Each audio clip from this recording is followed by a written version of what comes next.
My name is Dr. Matthew Fien. I'm a periodontist practicing in South Florida. I wanted to take a minute and talk about the OsteoGen plug.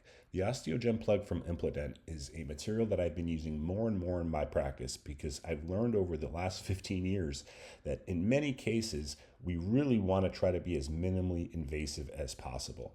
This material allows me to get away from using particulate bone graft and collagen membranes. It allows me to get away from trying to obtain primary closure, following these types of treatments. And it's provided me with a predictable protocol that I can use for my patients when we're trying to preserve the alveolar ridge dimensions. It gets me away from having to get primary closure because this material can be left exposed. And really the handling of this material is so simple that it's something that's really sped up these procedures for me and has become really a practice builder in terms of patients' compliance and patients accepting treatment. And so this material is composed of type 1 collagen interspersed with calcium phosphate. As you can see, I'll typically take this material to the site in its dry state. If we have long roots or multiple roots, so for a molar, for instance, we can even cut this material so that it will actually get placed into all those little nooks and crannies at the bottom of the socket.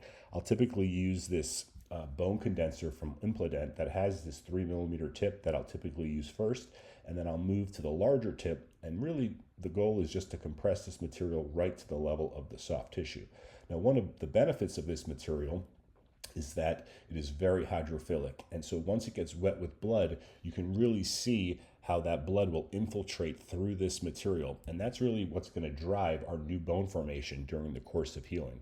The other major benefit of this material is that we can leave it exposed, and so by using a cross mattress or figure 8 suture, usually with a either non-resorbable suture or a long-lasting resorbable suture like you see here, we're basically just creating a brace to prevent that material from being removed from that socket during the early periods of healing. Now, really, again, the benefit is this hydrophilicity. So once I can place this material into that socket gently, you can see when there's blood in this simulated socket, the material will get completely saturated with the blood, and that's really what we want. So the key to any of these procedures is to make sure that we're completely degranulating the site, removing all remnants of soft tissue, and then making sure that we have good bleeding of the site when we're placing this material into the socket. And to be patient, allow a couple of seconds for the blood to infiltrate through the material, and then we'll just gently compress, again, usually using the smaller end of my bone packer, which is about a 3mm tip, and then we'll use the larger socket packer to make sure that we have even compression of that material right to the level of the soft tissue, and then using a resorbable suture that lasts at least 3 to 4 weeks, or a non-resorbable suture, we can then stabilize this material at the site so we don't lose this material during the early periods of healing.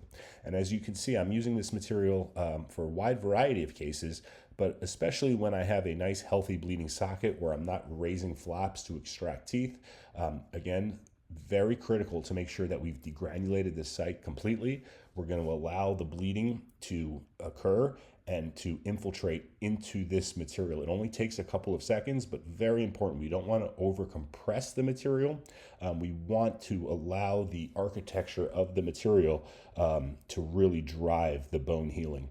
And so as you can see, once the material's wet with blood, we'll lightly compress it to the level of the soft tissue, place a non-resorbable suture or a long-lasting resorbable suture, with the key point here to not try to obtain primary closure, which is better for us. We don't have to raise flaps to do that, and it's much better for our patients because we don't have to create the morbidity associated with getting primary closure following these types of procedures.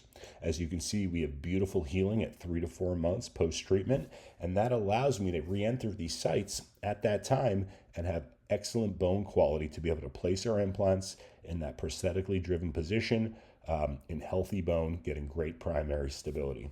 And so I think this material has really changed the way that I've practiced over the last couple of years, and I hope that you found this helpful. Please let me know what your experience is like. Thank you.